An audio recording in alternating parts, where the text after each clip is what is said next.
শ্বশুর বাড়ি থেকে কোরবানির গরু গিফট নেওয়া যাবে কিনা? আপনাদের চট্টগ্রামের জনপ্রিয় গুনাহ, তাই না? সিলেট চট্টগ্রামে একটু বেশি হয়, সারা বাংলাদেশেই হয়, কিন্তু এদিকে একটু বেশি হয়। যাদের কোরবানির গোশতের এত টান পড়ছে, তল পড়ছে, তারা ছেলের বউ পুত্রবধূকে এটার জন্য প্রিয়াপ্রি না করে, তার বাপকে বাধ্য না করে আস-সুন্নাহ ফাউন্ডেশনের কাছে দরখাস্ত লেখেন, আমি দায়িত্ব নিয়ে বলতেছি আপনার মতো ফকিরকে দেওয়ার জন্য আমরা গোশত কালেকশন করি। প্রতি বছর আমরা শত শত গরু ছাগল সারা দেশে জবাই করি। আপনাদের এই চট্টগ্রামে সাতকানিয়াতেও আমাদের গরু ছাগল জবাই হয়। আপনি যদি এলাকার মানুষ হন আর এত গরিব মানুষ হন, তো আল্লাহর হস্তে আমাদের সাথে যোগাযোগ করে বলেন যে হুজুর, আপনারা আল্লাহর হস্তে আস-সুন্নাহ ফাউন্ডেশন থেকে গোশত না দিলে আমি কিন্তু শ্বশুর বাড়ি থেকে আদায় করব, তাহলে আপনাকে আমরা ঠিকই গোশত দেব ইনশাআল্লাহ। শ্বশুর বাড়ি থেকে কোরবানি গরু বা কোরবানির ছাগল গিফট নেওয়া যাবে কিনা? উত্তর হলো যে শ্বশুর বাড়ি থেকে গরু কিংবা ছাগল এগুলো গিফট নিতে পারেন যদি আপনি এত ফকির হন, এত ফকিরনির পুত হন যে আপনার বাপ দাদা 14 গোষ্ঠী গরু ছাগল চোখে দেখে নেই। তাহলে সেক্ষেত্রে আপনি গরিব হলে, এই ফকির হলে যদি ভিক্ষা চান শ্বশুরের কাছে, আর শ্বশুর আল্লাহ অঢেল সম্পদ দেয়, দয়া করে মায়া করে খুশি মনে যদি দেয়, বহু যদির পরে আপনার এই গরু হালাল হতে পারে। কিন্তু আমাদের সমাজের সচরাচর এই শ্বশুর বাড়ি থেকে কোরবানি গরু ছাগল দেওয়ার যে প্রচলন আছে, এটা যৌতুক হিসাবেই দেওয়া হয়। আর এই যৌতুক হিসাবে কোরবানির গরু ছাগল শ্বশুর বাড়ি থেকে নিলে সেটা জায়েজ হবে। আপনি বলবেন হুজুর ফার্নিচার নেই তো, মোটরসাইকেল নেই তো, নগদ টাকা নেই তো, আল্লাহর রাস্তায় আল্লাহকে খুশি করার জন্য বিসমিল্লাহ আল্লাহু আকবার বলে জবাই করার জন্য কোরবানির গরু নিছি ভাই, এটা কেন হারাম হবে? তা আমার প্রশ্ন হলো যে আপনি কোরবানির নিয়তে, কোরবানির উদ্দেশ্যে যদি গরু চুরি করেন, সেটা কি হালাল হবে না হারাম হবে?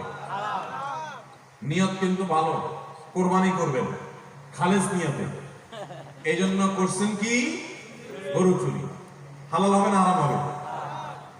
কোরবানির নিয়তে গরু চুরি করা যেরকম হারাম, কোরবানির নিয়তে শ্বশুরবাড়ি থেকে যৌতুক নেওয়াটাও কি হারাম। হ্যাঁ, যেটা বললাম যে শ্বশুরের অঢেল আছে, তিনি খুশি হয়ে জামাইকে দিচ্ছেন, গরিব বলে না অনেক সময় ভালোবাসা দিয়ে, তো সেটা বহু যদিন পর জায়েজ হতে পারে, কিন্তু কোন অবস্থাতে এটা উচিত না। থাকলেও শ্বশুরের দেওয়া উচিত না। কেন দেওয়া উচিত না? কারণ এটা রীতিমতো একটা প্রতিষ্ঠিত যৌতুকে পরিণত হয়েছে। আপনি যখন দিবেন, সমাজে একজন গরিব বাবা তিনি দিতে পারবেন না, তখন তিনি সুদে টাকা নিয়ে হলেও মেয়ের মুখ রক্ষা করার জন্য দিবেন। যে সমস্ত ফ্যামিলিতে ছেলের বউকে কোরবানির গরু, কোরবানির ছাগলের জন্য চাপ দেন, আপনার জীবনে গোশত এত কম খাইছেন, এত গরিব মানুষ আপনি। আমি এর আগে সিলেটে বলেছিলাম ইফতার প্রসঙ্গে, আজকে এখানে বলে যাচ্ছি, যাদের কোরবানির গোশতের এত টান পড়ছে, তল পড়ছে, তারা ছেলের বউ পুত্রবধূকে এটার জন্য প্রিয়াপ্রি না করে, তার বাপকে বাধ্য না করে আস-সুন্নাহ ফাউন্ডেশনের কাছে দরখাস্ত লেখেন, আমি দায়িত্ব নিয়ে বলতেছি আপনার মতো ফকিরকে দেওয়ার জন্য আমরা গোশত কালেকশন করি। প্রতি বছর আমরা শত শত গরু ছাগল সারা দেশে জবাই করি। আপনাদের এই চট্টগ্রামে সাতকানিয়াতেও আমাদের গরু ছাগল জবাই হয়। আপনি যদি এলাকার মানুষ হন আর এত গরিব মানুষ হন, তো আল্লাহর হস্তে আমাদের সাথে যোগাযোগ করে বলেন যে হুজুর, আপনারা আল্লাহর হস্তে আস-সুন্নাহ ফাউন্ডেশন থেকে গোশত না দিলে আমি কিন্তু শ্বশুর বাড়ি থেকে আদায় করব, তাহলে আপনাকে আমরা ঠিকই গোশত দেব ইনশাআল্লাহ। তাহলে আল্লাহর হস্তে ভিক্ষা করবেন, সেটা অনেক বেশি আপনার তুলনামূলক ভাবে উত্তম হবে শ্বশুর বাড়ি থেকে যৌতুক নিয়ে গরু ছাগল কোরবানি দেওয়ার চাইতে। আল্লাহ তাআলা আমাদেরকে বুঝার তৌফিক দান করুন। এই যৌতুকের বিরুদ্ধে আমাদের সংগ্রাম করতে হবে।